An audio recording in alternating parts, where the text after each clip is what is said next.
I saw the email subject: urgent legal action pending. My heart hammered against my ribs. How could things have gone so wrong? What would you have done?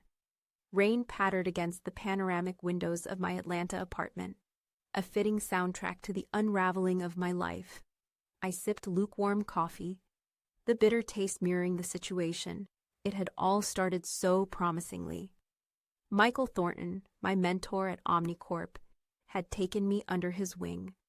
47, polished and powerful, he was everything I aspired to be. Remember those early days when someone believes in you more than you believe in yourself? That was Michael. He saw potential in me. A 35-year-old single woman clawing her way up the corporate ladder in the cutthroat world of finance. He'd chosen me for the advanced leadership program, bypassing others with more seniority. I was flattered, eager to prove myself. "You have a sharp mind, an intuitive understanding of the market," he'd said during one of our countless late-night strategy sessions, the Atlanta skyline twinkling behind him. "You remind me of myself when I was younger." We spent months working on Project Phoenix, a massive investment initiative that promised to revolutionize Omnicorp's portfolio. It was exhilarating, exhausting, and I thrived. I trusted him implicitly. What other choice did I have? He was my guide, my champion. Then came the audit. Discrepancies, missing funds, $850,000 vanished into thin air. And guess who was holding the bag? Me, the rising star, the protege, the fall guy. My lawyer, a no-nonsense woman named Sarah, laid out the situation in stark terms. "They're building a case against you. They're saying you authorized the transfers. Your signature's on the documents. Forged, of course. But proving that was going to be an uphill battle." "Michael wouldn't do this," I insisted, my voice trembling. Sarah raised an eyebrow. "He's protecting himself. He's a master manipulator. You were his perfect scapegoat." The thought stung. Was I really that naive? Had I been so blinded by ambition that I'd missed the warning signs? Looking back, there were red flags. The late-night meetings held off the company campus, the hushed phone calls, the pressure to sign documents without proper review. But I'd dismiss them, trusting Michael's judgment, his mentorship. I remember one specific instance. We were at a cafe with free Wi-Fi and glass walls downtown, brainstorming about the final stages of the project. He kept glancing at his blockchain app, muttering about needing to make some adjustments. Later, I found out those adjustments were legal transfers to offshore accounts. How could I have been so blind? The legal battle was brutal. My savings were dwindling, my reputation tarnished. Friends and colleagues distanced themselves. I felt utterly alone, adrift in a sea of accusations and lies. Then, one sleepless night, fueled by caffeine and desperation, I decided to fight back. I couldn't let him destroy my life. I had to uncover the truth, expose his lies, even if it meant risking everything. I dove into the digital records of Project Phoenix, spending hours poring over spreadsheets, transaction logs, and archived emails. I felt like I was drowning in data, a digital detective searching for a single piece of evidence that could exonerate me. I started with Michael's digital footprint, his emails, his social media accounts, his online banking records. I knew it was a long shot, but I had to try. I enlisted the help of a cybersecurity expert, a quirky guy named David who owed me a favor. "It's a needle in a haystack," David warned, "but I'll see what I can find." Days turned into weeks. I lived on instant noodles and lukewarm coffee. My apartment transformed into a makeshift war room. The neon city lights flashing over a deserted alley became my constant companion. Sleep was a luxury I couldn't afford. Then, one evening, David called. "I found something," he said, his voice tight with excitement. A deleted message, but I managed to recover it. The message was from Michael to a shell corporation in the Cayman Islands. It detailed the fraudulent transfers, the amounts, the dates. It was the smoking gun, but there was more. The message also implicated someone else, someone I never suspected, my mother. She was listed as a silent partner in the Shell Corporation, receiving a cut of the stolen funds. The revelation hit me like a physical blow. My own mother, involved in Michael's scheme, the woman who had always preached honesty and integrity. It was incomprehensible. Could she have been driven by financial desperation? I confronted her. She denied everything, her eyes wide with feigned innocence. I don't know what you're talking about, she insisted, her voice trembling. Michael is a good man. A good man? He'd framed me for fraud. He'd stolen my future. And my mother was defending him? The betrayal was almost too much to bear. How could someone you trust so completely stab you in the back? I have proof, Mom, I said, holding up the recovered message. I know what you did. Her facade crumbled. Tears welled in her eyes. I needed the money, she confessed, her voice barely a whisper. I was in debt. Michael promised it was a legitimate investment. I wanted to scream, to lash out, but I couldn't. She was my mother, and she was caught in Michael's web of lies, just like me. The discovery about my mother complicated everything. Exposing Michael meant exposing her, potentially ruining her life as well. What would you do in my situation? Protect your family, even if it meant sacrificing your own future? Or fight for justice, even if it meant hurting the people you loved? I decided to focus on Michael. I gave the recovered message to Sarah, my lawyer. She presented it to the authorities. Michael denied everything at first, but the evidence was overwhelming. He was arrested and charged with fraud, embezzlement, and conspiracy. The trial was a media circus. The headlines screamed, Omnicorp executive arrested in $850K fraud scandal. Michael tried to paint me as a disgruntled employee, seeking revenge, but his lies were exposed. The jury found him guilty on all counts. My name was cleared. I was exonerated, but the damage was done. My career at Omnicorp was over. My reputation was tarnished, and my relationship with my mother was strained, possibly beyond repair. But I was free. Free from Michael's manipulation, free from the burden of guilt, free to rebuild my life. I started my own financial consulting firm, focusing on ethical investments and transparent practices. I vowed to never let anyone use me again, to always trust my instincts, even when they contradicted the advice of a mentor. One evening, a few months after the trial, I received a package. It was a small, unmarked box. Inside, I found a USB drive. I hesitated before plugging it into my computer. What if it was a virus? What if it was another trap? I took a deep breath and clicked. The drive contained a single file, a video. It was Michael, recorded just before his arrest. I know I messed up, he said, his voice low and remorseful. I let ambition blind me. I used you, and I'm truly sorry. You were the best thing that ever happened to me at Omnicorp. He paused, his eyes filled with regret. There's something else you need to know. Omnicorp is involved in more than just financial fraud. They're manipulating social media trends, spreading misinformation to influence public opinion. They're using AI algorithms to target vulnerable individuals and exploit their weaknesses. You need to expose them. You're the only one who can. The video ended abruptly. I stared at the screen, my mind reeling. Omnicorp, a company I had once admired, was involved in something far more sinister than financial fraud. They were manipulating the very fabric of society. What Michael had told me was far larger than I imagined. My phone buzzed. An anonymous message appeared on my screen. You'll pay for this. Fear clenched my stomach. They were watching me.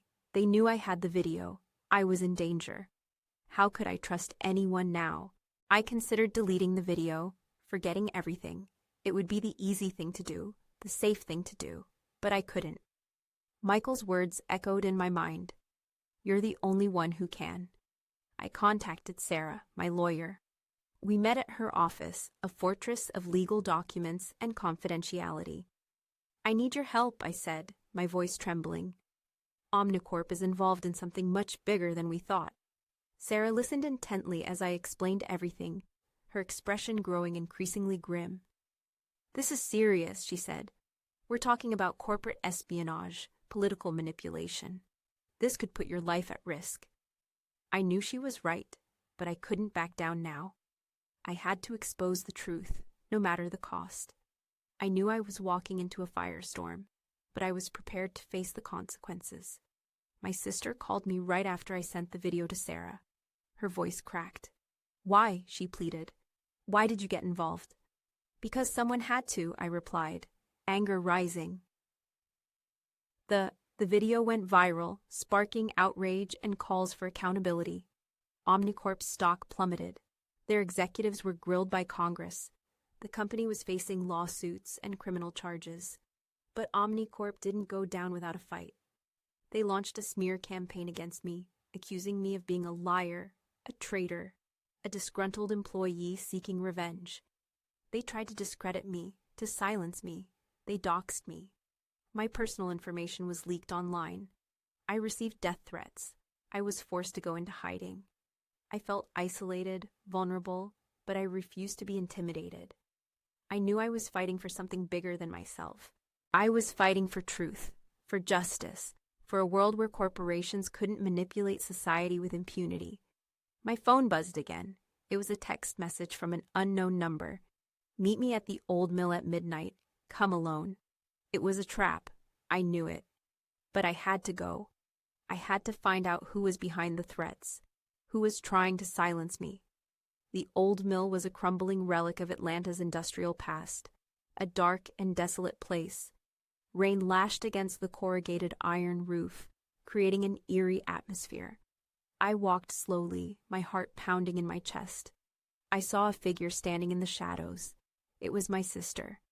I told them where to find you, she said, her voice devoid of emotion, betrayed, again, by my own family.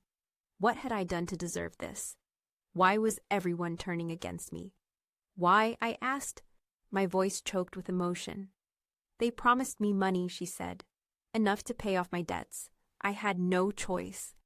I wanted to hate her, to scream at her, but I couldn't. She was desperate, just like my mother. And she was being manipulated by Omnicorp, just like me. Suddenly, two men emerged from the shadows, their faces hidden by masks. They grabbed me, pulling me towards a waiting car. I struggled, but it was no use. They were too strong. They shoved me into the back seat.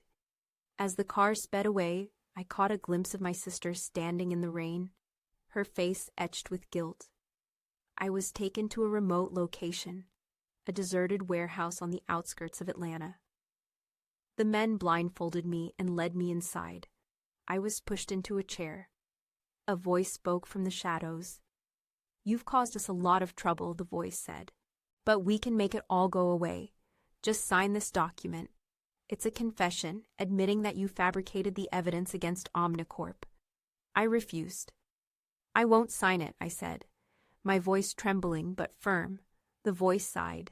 You leave us no choice. I heard the sound of footsteps approaching. I braced myself for the worst. Then the door burst open. Sarah, my lawyer, and a team of police officers stormed into the warehouse. Omnicorp's conspiracy was... The executives were arrested. The company was dismantled. The truth had prevailed. I sat in the courtroom as the judge handed down the sentences. Michael Thornton received a lengthy prison term. My mother and sister were given probation for their involvement in the scheme. It was over, but the scars remained. The betrayal, the fear, the isolation, they would always be a part of me. In the end, I decided to forgive my mother and sister. They had made mistakes, but they were still my family, and I couldn't let hatred consume me. I rebuilt my life, stronger and more resilient than ever before. I continued to run my ethical consulting firm, helping others navigate the complexities of the financial world. I became an advocate for transparency and accountability, speaking out against corporate greed and manipulation.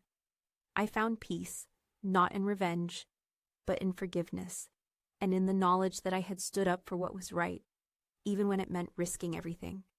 Was it the perfect ending? No. But real life rarely is it?